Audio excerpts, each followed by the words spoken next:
जहां पूरी दुनिया जाने की कोशिश कर रही है, वह है चांद। एक के बाद एक, अमेरिका हो या रूस, चीन हो या फिर अब भारत देश, चांद पर जाना चाहता है। लेकिन आपने कभी सोचा है कि आखिर चंद्रमा की दुनिया कैसी होती है? चांद पर मिट्टी है या पत्थर, समुद्र है या नदियां, पहाड़ है या रेत के मैदान, पानी है या कुछ और? चांद की धरती पर एलियन है या इंसान? तो चलिए दोस्तों, अगले कुछ देर में ले चलते हैं आपको चांद की सैर पर। तो चलिए शुरू करते हैं अपने चांद के सफर को।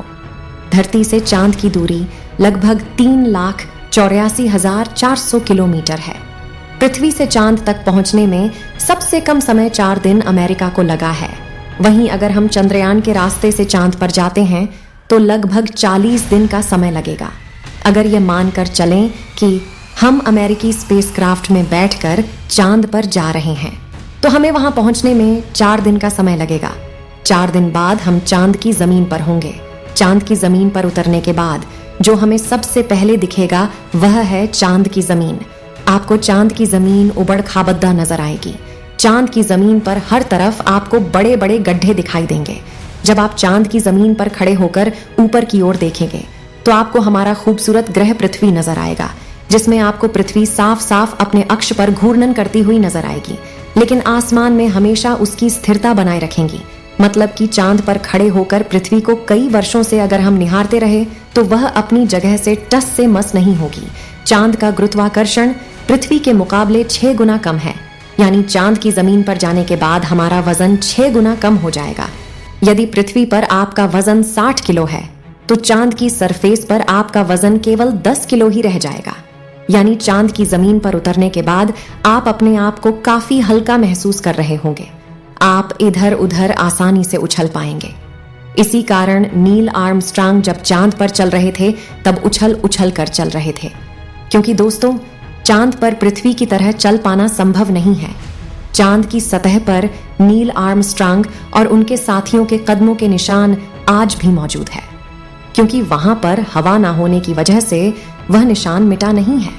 फिर थोड़ा चलने के बाद आप जब चांद पर इधर उधर देखोगे तो आपको बहुत सारा कचरा पेपर, बहुत सारे क्षतिग्रस्त सैटेलाइट और बैग्स मिलेंगे।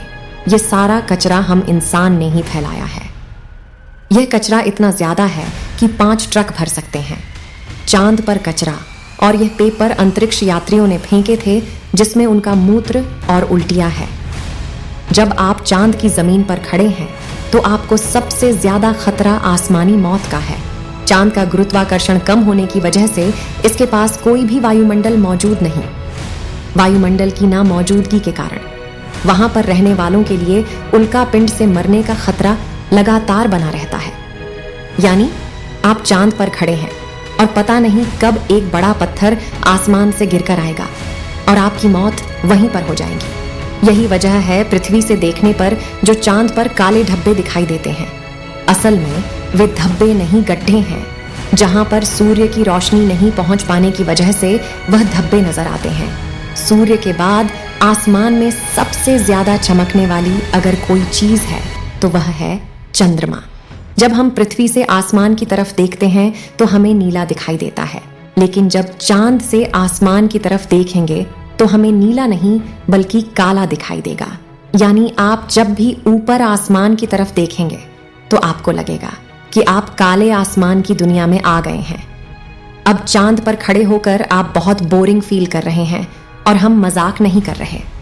अमेरिकी अंतरिक्ष एजेंसी नासा ने वर्ल्ड रिकॉर्ड में अपना नाम दर्ज करवाते हुए चांद पर वाईफाई की सुविधा उपलब्ध करा दी है, जो कि 3 MBPS तक इंटरनेट स्पीड देता है। यानी आप आराम से चांद पर इंटरनेट चलाकर अपना एंटरटेनमेंट कर सकते हैं। अब आपका मन कर रहा है इंटरनेट तो बहुत हुआ, अब चांद से मैं पृथ्वी पर अपने घर फोन करके बात करता हूं। आपने फोन मिलाया, फोन लग भी गया, लेकिन ये क्या, आप बोल रहे हैं लेकिन आपकी आवाज मुंह से बाहर नहीं आ रही है। जी हाँ, ये सच है। चांद पर आप कितना भी जोर से चिल्लाने की कोशिश करेंगे लेकिन आपकी आवाज मुंह से बाहर नहीं आएगी, क्योंकि धरती पर वायु की हमेशा हर जगह उपस्थिति रहती है, लेकिन चंद्रमा का अपना कोई वायुमंडल नहीं है, इसलिए वहां पर ध्वनि तरंगों का संचरण सामान्य रूप से संभव नहीं है। यदि आप चंद्रमा पर किसी को पुकार कर बुलाना चाहेंगे तो उस तक आपकी आवाज नहीं पहुंच पाएगी। परंतु चंद्रमा पर एस्ट्रोनॉट्स स्पेस सूट में रहते हैं, जिसमें ऑक्सीजन और नाइट्रोजन भरकर कृत्रिम रूप से वायुमंडलीय दबाव बनाया जाता है। इसलिए वे सूट में बात कर सकते हैं और उसमें लगे माइक्रोफोन की मदद से किसी अन्य व्यक्ति तक भी अपनी बात पहुंचा सकते हैं। इस तरह से चंद्रमा पर टेलीफोन के काम करने में तो कोई समस्या नहीं है, लेकिन आपको ध्वनि को अपने मुंह से माइक्रोफोन तक पहुंचाने के लिए किसी माध्यम जैसे वायु की आवश्यकता पड़ेगी, जो कि इस स्पेस सूट में ही संभव है। भविष्य में अगर चांद पर इंसानी बस्ती बनती है तो यह संभव है कि टेलीफोन से चांद पर बात की जा सकती है, लेकिन चंद्रमा से पृथ्वी तक सिग्नल पहुंचने में लगभग 1.27 सेकंड का समय लगता है। इसलिए पृथ्वी से संपर्क के दौरान आपको रुक रुक कर बात करनी पड़ेगी। अब चांद पर हमको रहना है, तो अब बात करते हैं चांद पर दिन और रात के बारे में। चांद को पृथ्वी का एक चक्कर लगाने में 27.3 दिन लग जाते हैं और अपने अक्ष पर भी एक चक्कर लगाने में इतना ही टाइम लगता है। यही वजह है कि चांद पर हमें एक बार में एक भाग ही दिखता है, दूसरा भाग छिपा रहता है। वहीं चांद पर एक दिन करीब 14 दिन का होता है। रात भी इतनी ही लंबी होती है, यानी चांद की सतह पर मौजूद वस्तुओं पर रात और दिन का बहुत ज्यादा असर होता है। रात में चांद का तापमान लगभग -123 डिग्री तक गिर जाता है, जबकि दिन में तापमान 180 डिग्री सेल्सियस तक बढ़ जाता है। फिर चांद के अलग अलग हिस्सों की स्थितियां भी अलग अलग होती हैं। माना जाता है कि चांद का साउथ पोल ज्यादा ठंडा होता है। रात तो वहां पर इतनी ठंडी होती है कि पृथ्वी का कोई भी मनुष्य शायद ही उन हालात में रह पाए। बस्तियां बसाने की कल्पना तो दूर की बात है। अगर वैज्ञानिकों की माने तो चांद के साउथ पोल पर दिन में भी तापमान ज्यादा गर्म नहीं होता है, लेकिन रात बहुत ही ठंडी होती है। समय गुजरने के साथ ही यह गिरता है और बर्फ जमने लगती है, जो कि इस क्षेत्र में रहने की स्थितियों को और भी भयानक बना देती है।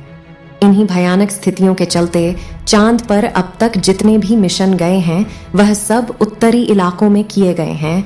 रात में हमें जो चांद चमकता हुआ नजर आता है, लेकिन आपको जानकर काफी हैरानी होगी कि चांद की अपनी खुद की कोई रोशनी नहीं है। जो चांद पर रोशनी नजर आती है वह सूरज से आने वाली रोशनी का रिफ्लेक्शन है, यानी हमें सूरज रोशनी देना बंद कर दे तो चांद हमें कभी नजर नहीं आएगा। चांद पृथ्वी के चारों तरफ घूमते वक्त अपना एक ही हिस्सा पृथ्वी के सामने रखने के कारण चांद का दूसरा हिस्सा आज तक पृथ्वी के किसी भी मनुष्य ने नहीं देखा है। दोस्तों, चांद पर मौसम नहीं पाए जाते हैं क्योंकि परिक्रमा के दौरान चांद अपनी धुरी पर सिर्फ 1.54 डिग्री तक तिराछा होता है, जबकि पृथ्वी 23.44 डिग्री तक झुकी होती है। चांद के ध्रुवों पर कई ऐसे इलाके हैं जहां कभी सूरज की रोशनी पहुंच ही नहीं पाती है, यानी घूमते हुए अगर आप चांद के इन इलाकों में पहुंच गए तो वहां नजारे बेहद की भयानक होंगे। आपको जानकर हैरानी होगी कि पृथ्वी की वजह से चांद पर मौसम नहीं बदलते, लेकिन चांद की वजह से पृथ्वी पर मौसम बदलते हैं। अब अगर आपका चांद की दुनिया का सफर कंप्लीट हो गया हो तो आप अपनी स्पेसक्राफ्ट में बैठ जाएं और उसके बाद धरती पर आने के लिए रवाना हो जाए। दोस्तों, आपको चांद का डरावना और जानकारियों से भरा सफर कैसा लगा, हमें कमेंट बॉक्स में लिखकर जरूर बताएं। इस वीडियो को एक लाइक जरूर करें और अपने मित्रों तक इस वीडियो को शेयर करें ताकि उन्हें भी जानकारी मिल सके। और भी नॉलेजेबल वीडियो के लिए अपने भरोसेमंद चैनल को सब्सक्राइब जरूर करें और कमेंट में भारत माता की जय जरूर लिखें। धन्यवाद।